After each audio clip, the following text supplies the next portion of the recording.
चंद्रगिरी माँ माथे नवा के हो भक्ति से लगाबो चंद्र प्रभु प्रभु के जयकारा,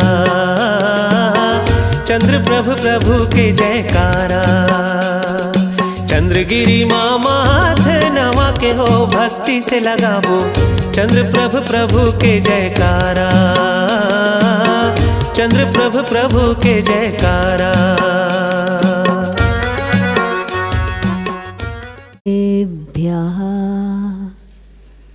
जय श्री ओम नमः सिद्धेभ्यः। जय श्री ओम नमः सिद्धेभ्यः।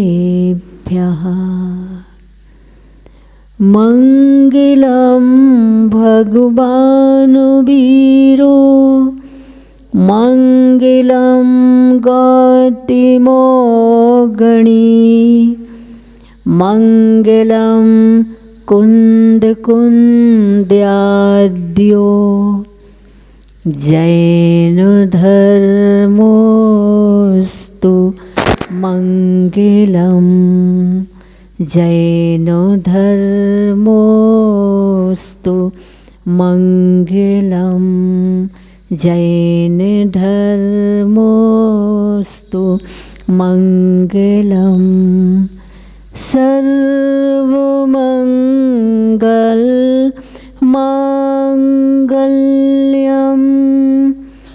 सर्वकल्याण कारकम प्रधानम सर्व धर्माणां जैनं जयतु शासनं जैनं जयतु शासनं वन्दे विद्या सागिरम्। पंक्ति नहीं पंकज बनूं मुक्ता बनूं नसीब दीप बनूं जलता रहूं गुरुपद पद में समीप गुरुपद पद में समीप। पंच परमेष्टि भगवंतों की श्री कुंडलपुर के बड़े बाबा की चंद्रगिरी तीर्थ के खजराट श्री चंद्र प्रभु भगवान की विश्व शंकर चिंतामणि पार्श्वनाथ भगवान की भगवान महावीर स्वामी की संत शिरोमणि आचार्य भगवंत गुरुदेव श्री विद्यासागर जी महाराज की गुरुनाम गुरु श्री ज्ञान सागर जी महाराज की आचार्य भगवान श्री समय सागर जी महाराज की परम पूज्य 108 मुनिवर प्रवर श्री धर्म सागर जी महाराज जी के परम पूज्य 108 मुनिवर प्रवर श्री भाव सागर जी महाराज जी की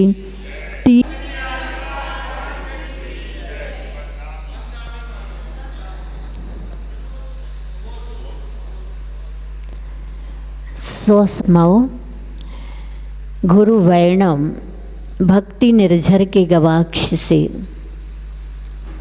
100 समय की साधना में निरत परम पूज्य आचार्य भगवंत ने साधना पक्ष में जब चलते थे तो मूलाचार जीवंत करते थे, जीवंत होता था, और जब ठहरते थे तो समय सार जीवंत हो जाता था।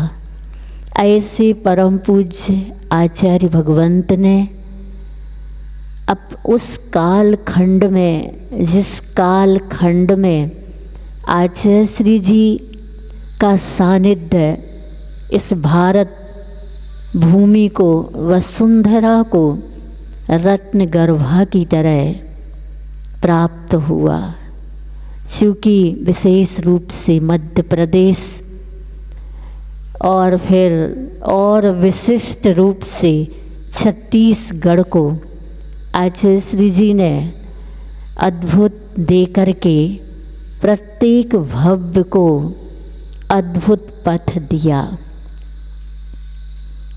वो गाथाएं जिनके प्रत्येक पल पल्लवित होती थी, चाहे समसत्तु बंधु बग्घो, चाहे छिज्जदुआ भिज्जदुआ निज्जदुआ आहव जादु विपल्यम, बहुत ऐसी गाथाएं जो प्रत्येक पल अर्घावतारन असी प्रहारन मैं सदा समता धरन, जिनके आज नहीं होने से लगता है अधूरा है समंदर किनारों के बिना, अधूरा है समंदर किनारों के बिना, अधूरा है आसमां सितारों के बिना, अधूरा है आसमां सितारों के बिना, अधूरी है फिजा बहारों के बिना, अधूरी है फिजा बहारों के बिना, अधूरा है जीवन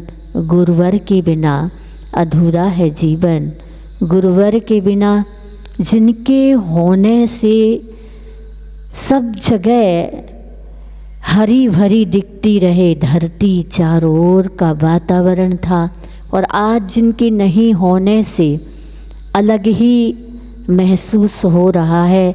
ऐसा लगता है कि बाहर तूफान, तांडव, भूकंप, जो चीज़ आचार्य भगवंत के होने पर कुछ महसूस नहीं होता था, आज वह सब अनुभूत हो रहा है।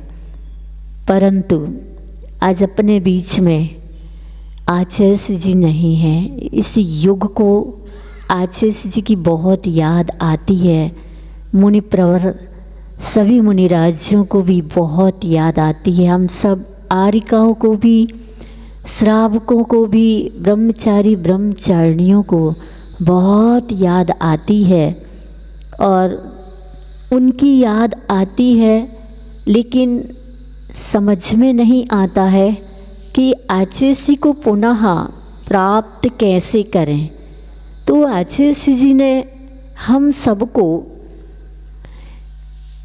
सिद्धांत, अध्यात्म और अच्छी अच्छी नीति, युक्तियाँ, नीतियाँ और अनेक प्रकार से सूत्र देशना के माध्यम से हम सबको दे करके गए हैं।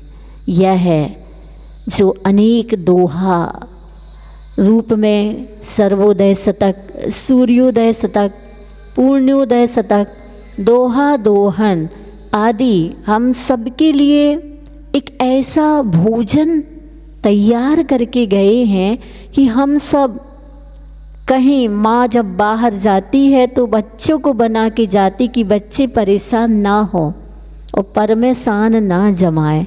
ऐसे ही आचार्य श्री जी ने हम सब कभी भी भटके ना, भ्रमित ना होए, ऐसे दोहा लिख कर के गए हैं। और मंगल कामना के रूप में जो दोहा और उसका दोहन अगर हम करते हैं तो हमें इन दोहा दोहन में भी आचार्य जी की वह छवि झलकती हुई हमें दिखाई देगी। हम प्रयास करें। बेहसित हो जीवन लता, विलसित गुण के फूल, ध्यानी मौनी सूंघता, महक उठी आमूल, महक उठी आमूल। शांति करूं सब पापी को, हरू ताप बन शांत, गति आगति रति मति मिठे, मिले आप निज प्रांत, मिले आप निज प्रांत। रग रग से करुणा झरे, दुखी प्राणी को देख, विश्व सौख्य में अनुभवूं, सर्वार्थ सिद्धि की रेख। यम दम सम सम तुम धरो, क्रमशः कम श्रम होय, नर से नारायण बनो, अनुपम अधिगम होय, अनुपम अधिगम होय। गुरु वर्णम की गवाही से जब आचार्य श्री जी ने मध्य प्रदेश की धरा और विशेष रूप से बुंदेलखंड की इस भूमि को पवित्र पावन किया, जिसने भी देखा वो सभी आचार्य जी को देखते ही कह उठे चौथे काल के साधु। हम लोग सब बहुत छोटे छोटे थे, सुनकर के चौथा काल पंचम काल क्या होता ये तो नहीं समझते थे, लेकिन हर घर में चर्चा थी, हर मुख से यही निकलता था कि चौथे काल के साधु, चौथे काल के साधु। आचार्य जी बहुत छोटे थे जब 1976 में कुंडलपुर में चातुर्मास किया, 77 का कुंडलपुर में चातुर्मास हुआ और 1978 का चातुर्मास नैनागिर में कर किया। सबकी नैनों में बस गए आचार्य जी।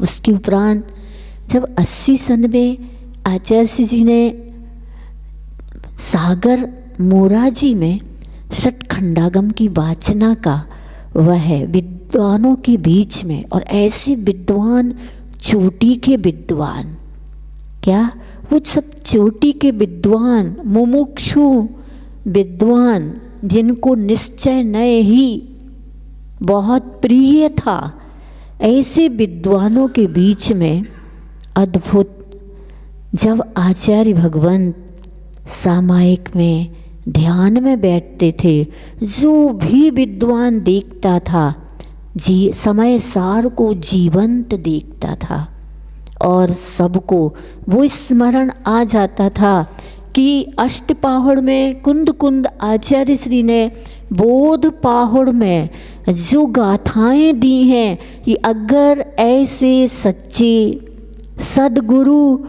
गुरु मिल जाएं, मुनि मिल जाएं, तो हे भव्य जीवो, ये चलते फिरते जीवंत जिनबिंब जिनालय, चलते फिरते सिद्धालय और जीवंत आगम, ऐसे जीवंत आगम के दर्शन कर लेना और ये जीवंत बीतराग गंगा इनकी देशना और उसमें भव्य जीव स्नान करके अपने पाप को धो ले, ऐसा कहा। तब वाचना के समापन में जो भी मुमुक्षु विद्वान संचालन कर रहे थे और उन्होंने आचार्य श्री जी की इस अद्भुत दिव्य छवि और चर्या और चर्चा को सुनकर कह उठे कि आचार्य श्री जी तो आचार्य श्री जी हैं और उनके संग के ये मुनिराज आचार्य जी की फोटो कॉपी हैं। क्या है? Photo copy.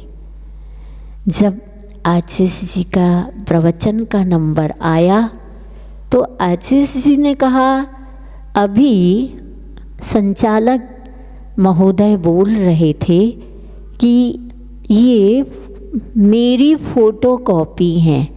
सुनो, आज मैं इस सदन से, धर्म सभा से कहना चाहता हूँ, ये मेरी फोटोकॉपी नहीं, ये मुनिराज मेरी ओरिजिनल कॉपी है।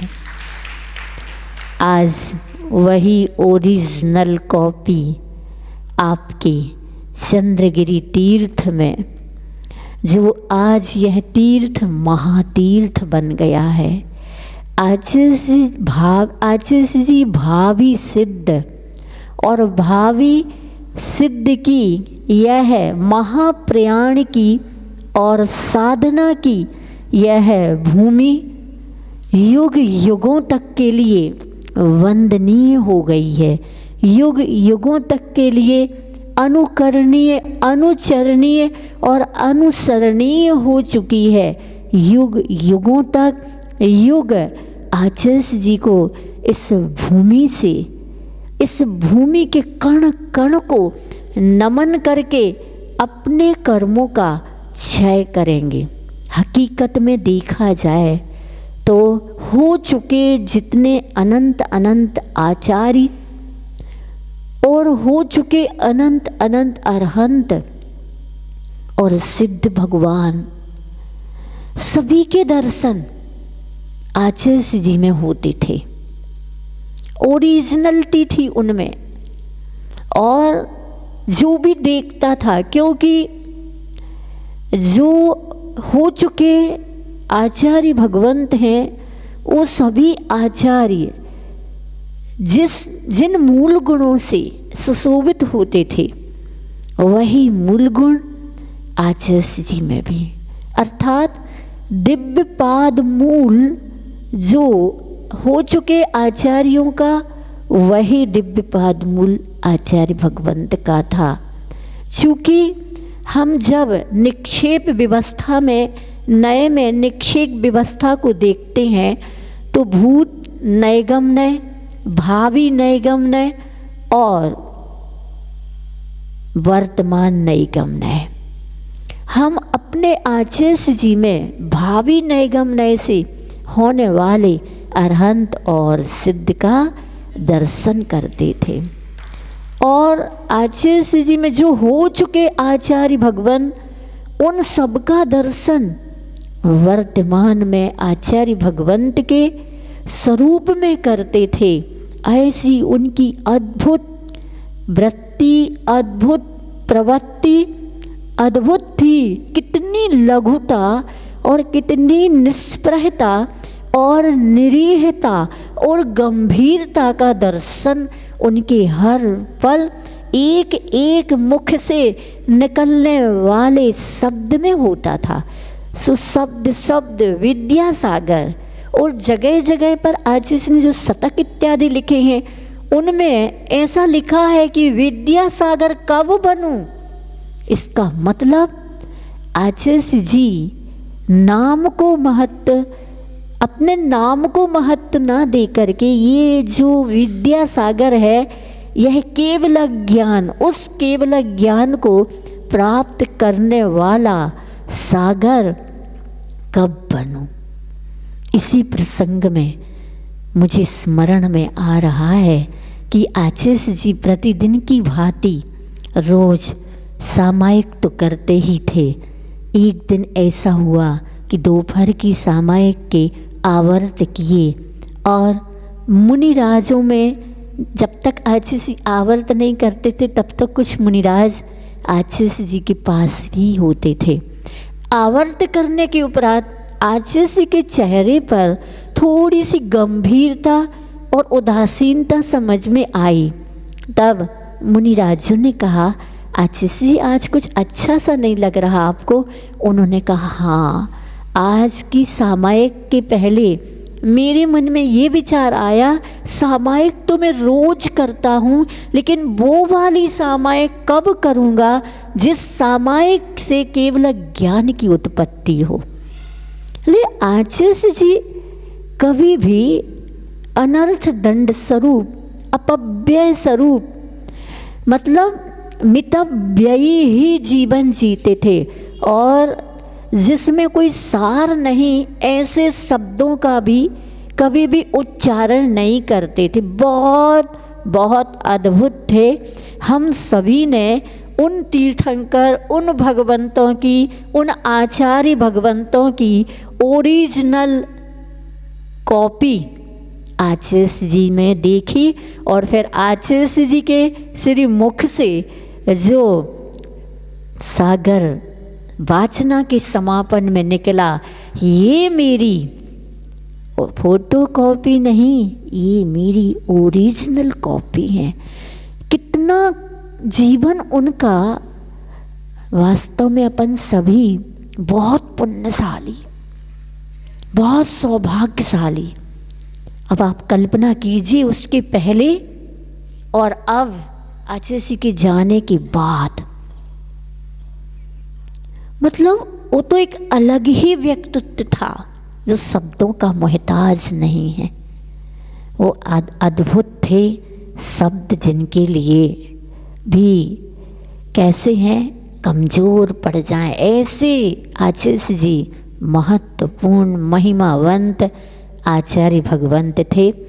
सौभाग्यशाली हैं अपन सभी, और छत्तीसगढ़ तो सौभाग्यशाली है, विशेष रूप से डोंगरगढ़, चंद्रगिरी, यह से क्षेत्र और आसपास के लोग जो कि आए दिन कभी भी इस समाधि मंदिर का दर्शन करने के लिए, उनके पास वो आत्मिक शांति को प्राप्त करने के लिए, ये भवन है पूरा भरा है, संत भवन ये पूरा भरा हुआ है आचार्य जी की अद्भुत सोच से, अद्भुत साधना से। अद्भुत आत्म कल्याण तो है ही, लेकिन विश्व का कल्याण हो, जन जन का कल्याण हो, अनेक प्रकल्पों की भूमिका इसी संत भवन से बनी है। सब कुछ अद्भुत है। हमें तो प्रवचन देने का अधिकार नहीं है। कहते हैं कि जब मुनि प्रवर अपने यहाँ सानिध्य प्राप्त हो तो हमें उन्हीं के श्री मुख से प्रवचन सुनना चाहिए और उनको ही अधिकार है। हम तुम सब प्रतिदिन आचार्य भगवंत की हमारी छोटी टूटी फूटी भाषा में उनकी विशिष्ट विशेषताओं को हम बांध तो नहीं सके, क्योंकि आचार्य जी कभी किसी से बंधते नहीं थे और उनको कोई, उनकी साधना को कोई बांध नहीं सकता। पानी के बहाव में को कोई रोक नहीं सकता है। अगर बांध भी बना दे तो पानी उस सीमित में भी वह बहता हुआ रहता है। ऐसे ही हमारे आचार्य जी, बहुत ही, एक बार आचार्य जी ने इसी चंद्रगिरी में बहनों को कहा, बड़ी बहनों को प्रतिभा स्थली की,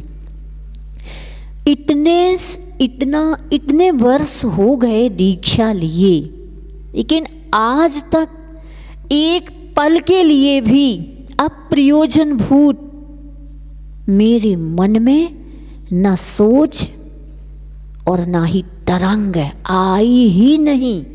आप सोचो क्या व्यक्तित्व था। हम तो प्रयोजनभूत सोच कम पाते हैं, बहुत कम समय के लिए आती है और बह जाती है, लेकिन आचार्य जी का व्यक्तित्व कितना अद्भुत था। सच, जिन्होंने देख लिया और उनको पा लिया और उनके चरणों में अभिभूत हो करके अपने को सौंप दिया, अब तो और क्या शेष है। हमने किसी मुनि प्रवर के श्री मुख से सुना था, और सुना तो नहीं लेकिन लिखा हुआ हमने पढ़ा कि जब आचार्य जी एक बार मुनिराजों को पहली बार बाहर भेज रहे थे, प्रभावना की दृष्टि से या साधना की दृष्टि से, तो वो मुनिराज आचार्य जी के दर्शनार्थ और परिक्रमा के बाद आचार्य जी से कहा कि आचार्य जी हमें कुछ कहो। तो आचार्य जी ने कहा हवा से बचना। क्या कहा? हवा से बचना। मतलब नहीं समझ पाए, आचार्य जी की ओर देखने लगे सभी। आशीष ने कहा हवा का उल्टा करो, बाहर की बाह बाह से बचना।